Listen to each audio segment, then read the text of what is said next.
It be time, my friends.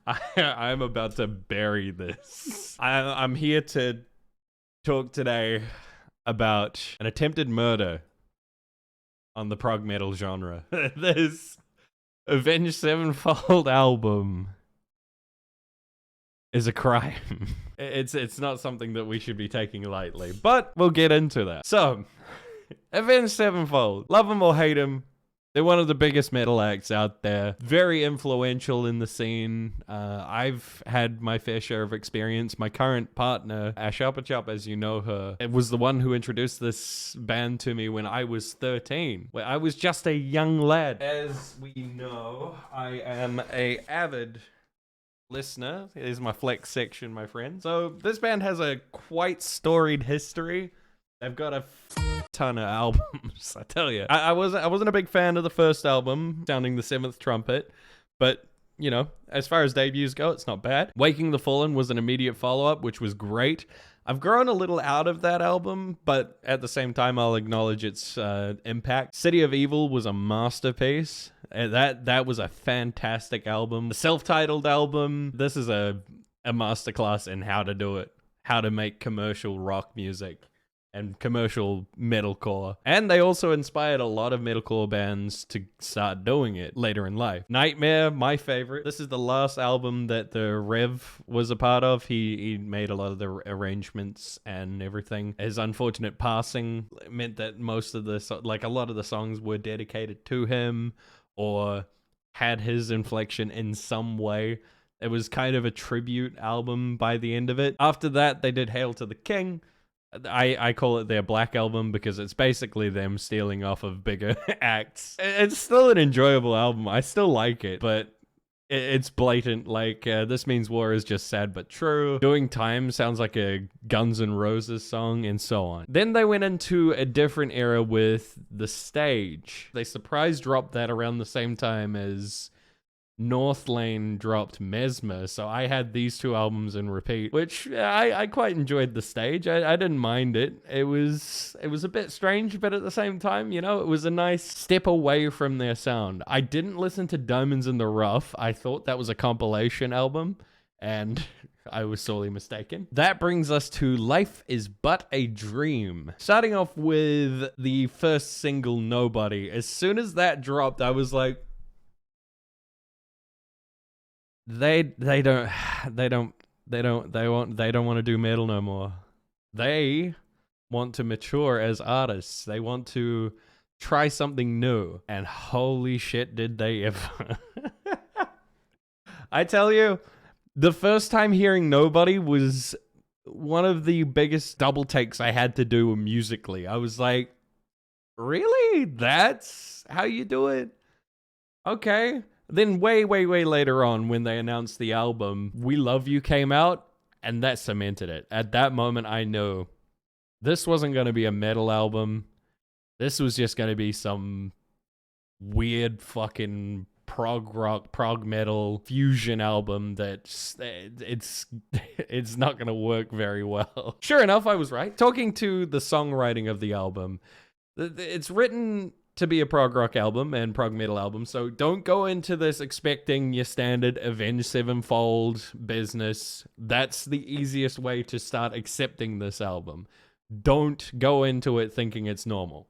It's not normal. So they obviously wanted to try something new, mature, diversify their range. However, the way that they approached it sounds really cheap and hollow, man. It doesn't make a lot of sense. They're clearly influenced by a bunch of great artists, bands, and sound aspects that they took. They really enjoyed, and their application of these sounds is awful.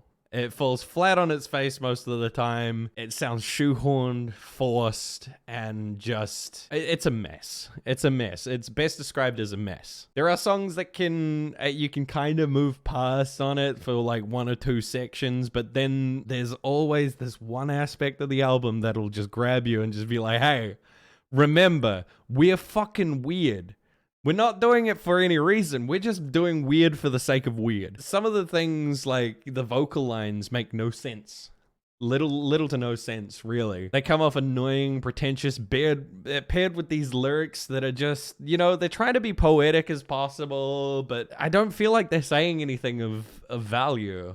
Like, I get the stories, like, let's just say Mattel, right? Mattel is supposed to be about, like, consumerism and how we're all playing into the machine and all that kind of thing. But it just comes off cringy and weird, and I'm just not for it. Same with, like, Game Over. That's supposed to be someone taking their own life and their life flashing before their eyes. Whilst I get the sentiment, it just feels fucking wrong. Now, I do want to say that, and I'm going to preface this a few times throughout this review, I want to like shout them out and say I appreciate that they're trying to try something new, because they could have just easily released the same album again. Like The Stage, The Diamonds in the Rough. I don't know what Diamonds in the Rough sound like. I'm assuming it sounds the same as The Stage. They decided to jump into something new, which I'm hoping that this is basically just them testing the waters, seeing what they can do. I'm hoping that the next album is going to be incredible because of this. But right now, it's a fucking horrible shit show. Speaking of shit shows, let's talk about the production. The production on this album is awful, to the point it's almost unlistenable. I saw the name Joe Barresi.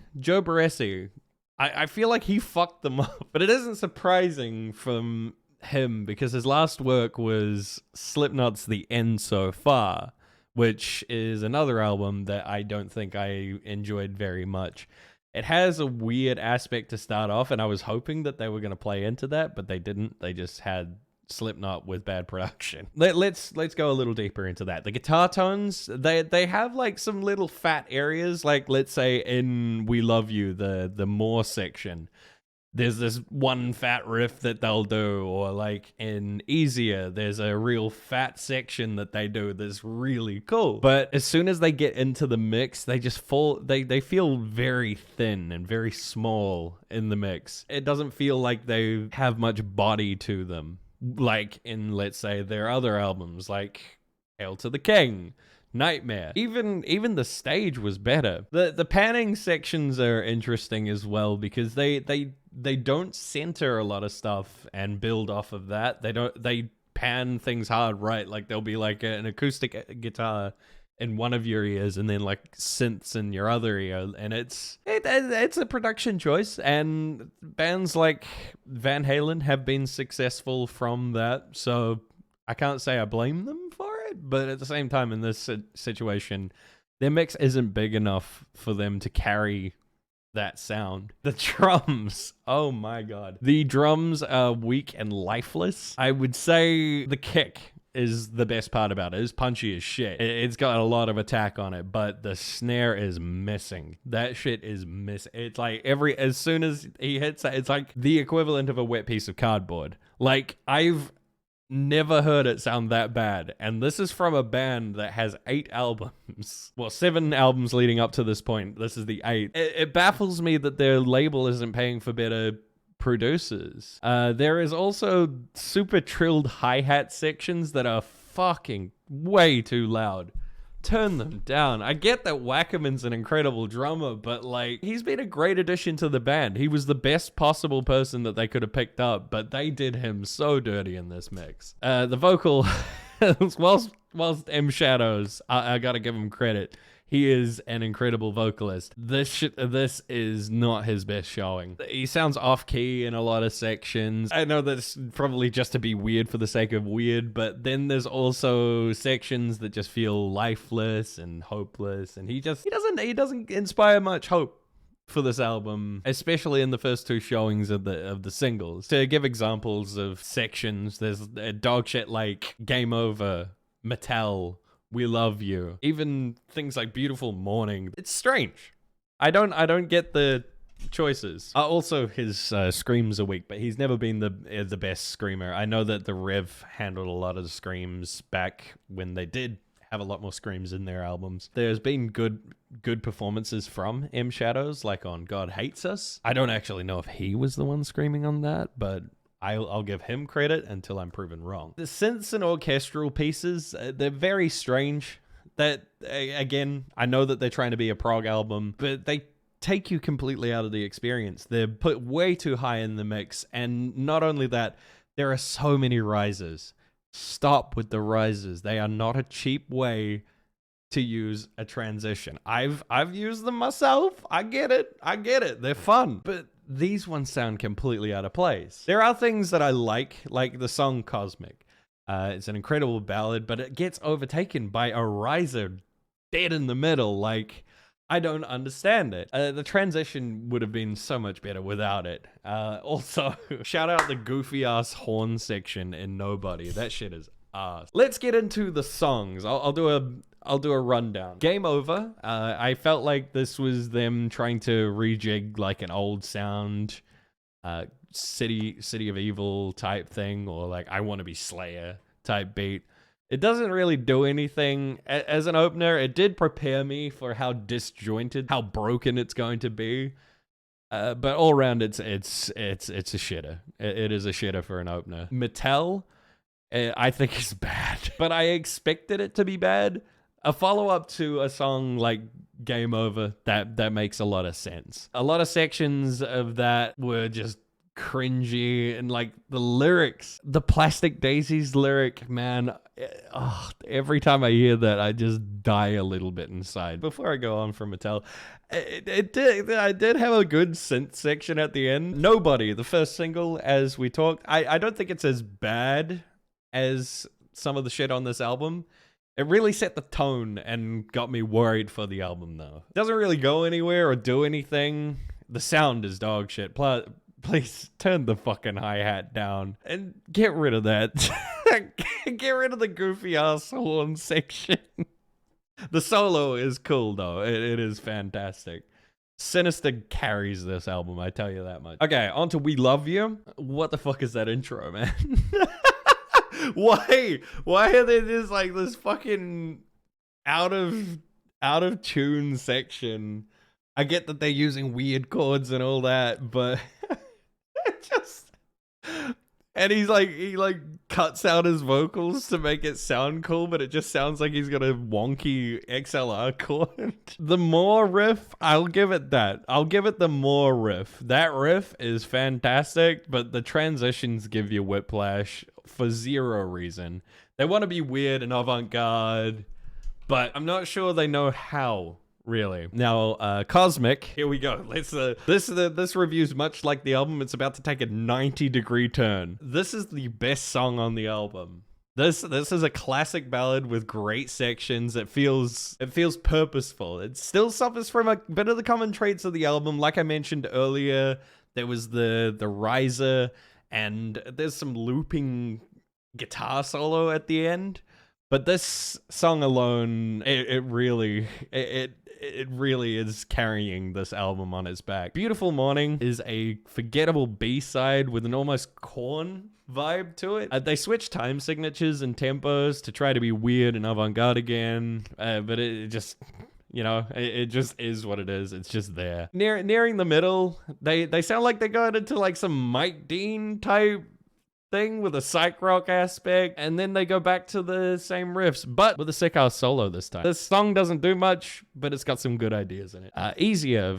It has a vocoder beginning, which gave me promise. I do like a lot of things with vocoder in it. There's been a really weird, uncanny trait of a lot of albums that I've been listening to recently. They've all had vocoder in them. However, the filtered vocals that he has on it are just like annoying as shit. There's also like a Kanye Mike Dean sounding vocoder section, followed by a fucking Red Hot Chili Peppers type beat baked into the end.